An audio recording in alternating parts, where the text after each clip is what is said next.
আসসালামু আলাইকুম। Welcome back to my channel Rangana world. ফিরে এলাম নতুন একটি রেসিপি নিয়ে। আজকে আমি ফ্রেন্ডশিপ ব্রেড তৈরি করে দেখাবো। অল্প কিছু উপকরণে ঘরে থাকা জিনিস দিয়েই তৈরি করে নিতে পারবেন এই ব্রেডটা। এই ব্রেডটা খেতে অনেক টেস্টি, আর এটা বাচ্চাদের টিফিনের জন্যও দেওয়া যায়। আবার রমজান মাস আসছে, প্রতিদিন ভাজা পোড়া খেতে ভালো লাগে না, তাই রোজার মধ্যে এই ব্রেডটাও তৈরি করে খেতে পারবেন। ব্রেডটা দেখেন কত সুন্দর হয়েছে।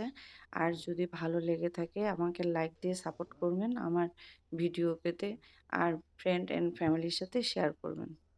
আমি একটি বোল নিয়ে নিলাম, আর কুসুম গরম তরল লিকুইড দুধ নিয়ে নিলাম হাফ কাপ, ইস্ট 2 টেবিল চামচ, চিনি হাফ কাপ, লবণ 1/4 চা চামচ, ডিম রুম টেম্পারেচারে থাকা একটি ডিম দিয়ে ভালো করে মিক্স করে নিচ্ছি।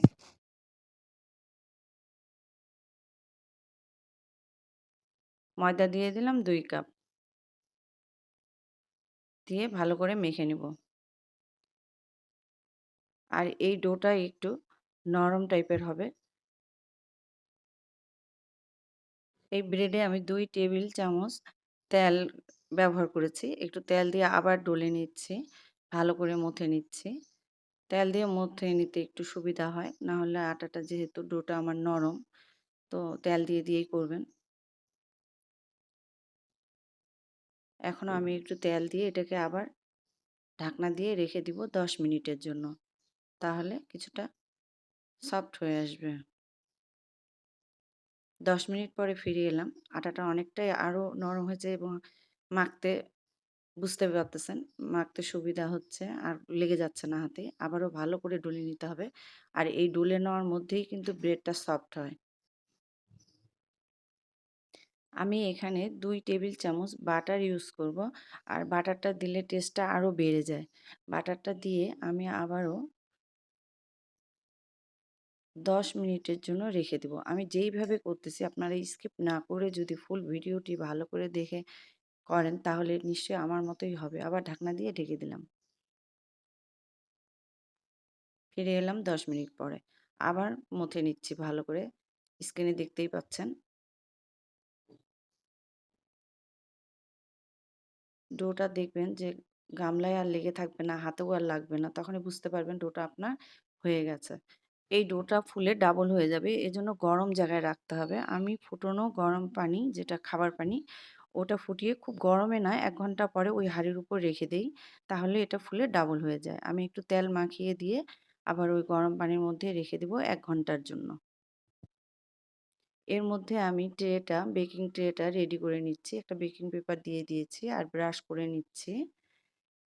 করে রেখে দেব।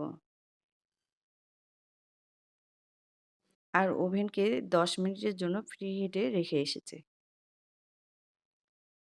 এই তো ডোটা ফুলে আমার ডাবল হয়ে গেছে। এখন আমি এটাকে মথে নিচ্ছি। আরেকটু মথে নিব। মথে নিয়ে দেখতেই পাচ্ছেন কিভাবে করছি।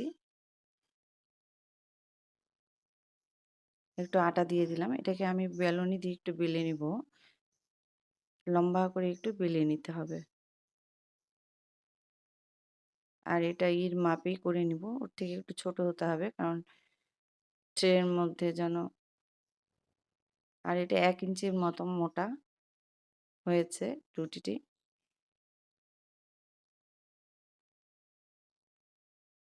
ট্রের মধ্যে যেন হয় সেইভাবেই বেলে নিলাম।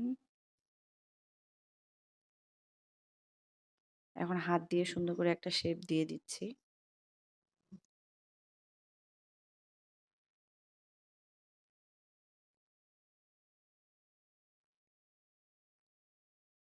আর একটু ডিজাইন করার জন্য আমি আঙ্গুল দিয়ে ছিদ্র করে নিচ্ছি।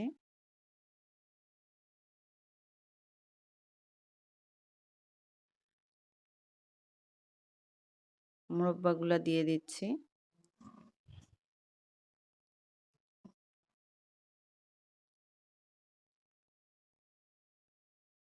কিশমিশ দিয়ে দিচ্ছি ফাঁকা জায়গায়। আর চেরি কেটে দিয়েছি। লাল দেখতে ভালো লাগবে। কালারফুল ব্রেড মনে হবে দেখতে। এইভাবে রেখে দিতে হবে ফোলা পর্যন্ত। এখন আমি একটা ডিম ব্রেডের উপর দিব। এজন্য আমার সাদা অংশটা অতটা লাগবে না। আমি নিয়ে নিচ্ছি। তাহলে কালারটা বেশি ভালো আসবে না। আর এটাকে এখন ফেটিয়ে নিচ্ছি।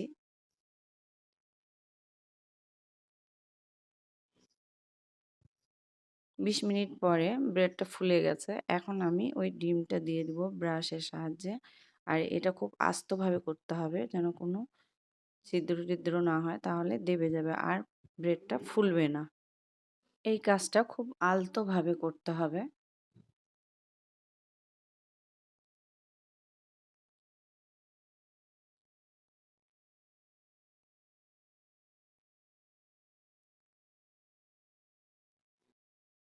হয়ে গেছে। এখন আমি এটাকে ওভেনে দিয়ে আসবো। ওভেনে আমার ২৫ মিনিট লেগেছে এই ব্রেডটা তৈরি করতে। আর ব্রেডটা দেখতেই পাচ্ছেন কত সুন্দর হয়েছে। আর যদি ভালো লেগে থাকে অবশ্যই লাইক দিবেন। আপনাদের একটা লাইক আমাকে অনেক উৎসাহ করে। আশা করছি আমার ভিডিওটি দেখে আপনারাও করবেন। আর আপনাদেরকে ভালো লাগবে। সবাই ভালো থাকেন। আল্লাহ হাফেজ।